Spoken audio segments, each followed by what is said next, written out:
To the camps is the number of people congested into a small area. Also, this is a very poor area of Kenya. The environment is very harsh, it's very arid, it's prone to droughts and then floods. So this is a very difficult area to live. Setting up a refugee camp in this context poses a lot of challenges for UNHCR and for CARE and the other agencies working here. Obviously our supplies all have to come down the one road from Garissa, and it's a dirt track which is prone to being washed out in floods. The camps themselves offer a number of challenges. The refugees do not have complete freedom of movement and are not able to work in Kenya. So basically they're here in the camps. They don't have a lot of opportunities for employment, education, or any of these things that I guess we take for granted.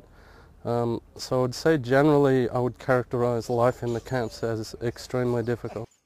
There are very high rates of sexual violence, but also violence more generally within the camps.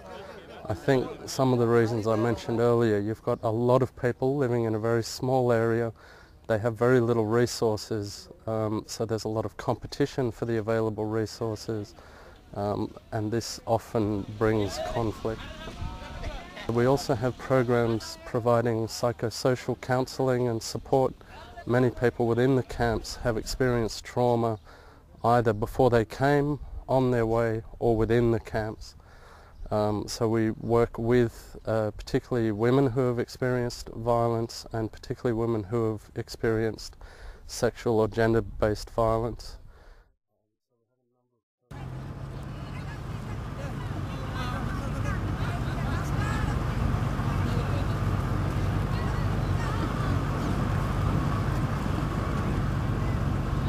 Hagadera being the highest in terms of population, which has an approximate population of around 70,000. It's one of the camp. It is one of the camps that has the highest population in the three camps. Population approximately 70,000. So you might be able to sense some difficulty in terms of crowd control. We're here, we only take 3 kg of maize and 2 kg of wheat flour. So that one is not enough to human being. Somebody use a human being. Because we have homeless, we don't have something here. We don't have education, we don't have also, shelter or everything. But what you have is only 1 kg of maize and 2 kg of wheat flour. That one is not enough to human being.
Jambo, jambo bwana, habari gani?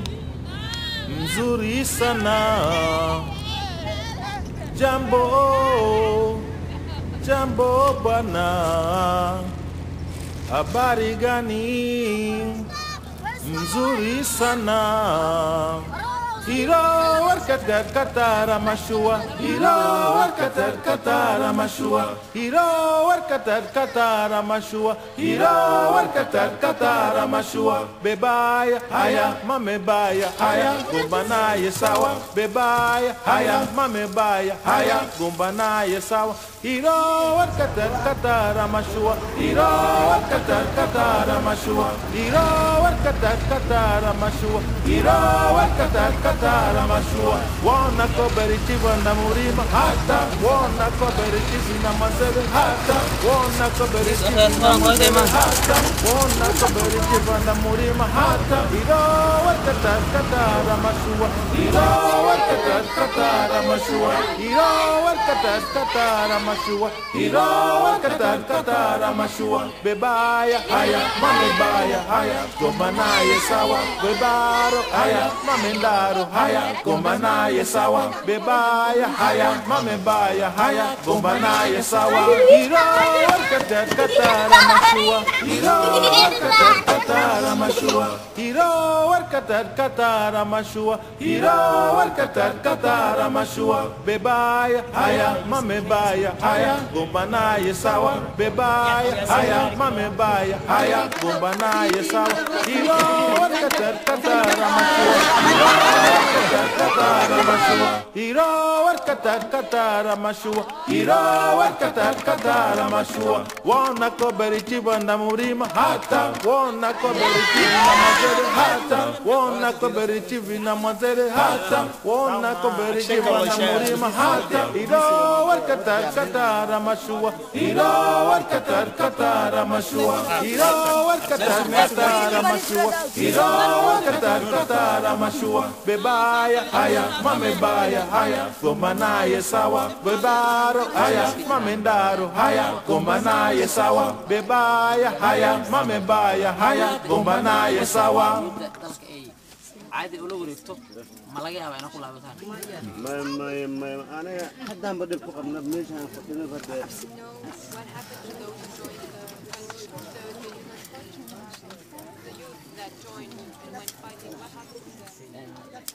طبعا مو جيران لما يروح لما يروح كم ده أو خب شيء كي بدأ مسوي كذا مسوي حاجة حسوسة كده واحد والله دلنيرة سدميل كول لهاي ودلنيرة بدن وعد باس لو مريا جرتا أو جلا يوم جلين أهان برك أولودله أو كدو دنتنا أيبو هذا كون ده هذا كون ميل لاي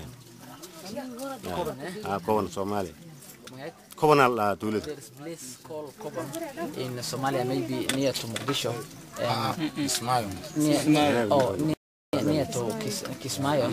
We are in the especially especially Jama near to the Jamama district, and where the courts, union courts were maybe administering strongly at that time. And one of the points he's saying is. And they truly come when members of union courts and in a family, and they say join us. Maybe the children, the youth, they argue and say we will not join in the war, and but they were also shooting. They shot those who didn't want to go? Yeah, they killed them.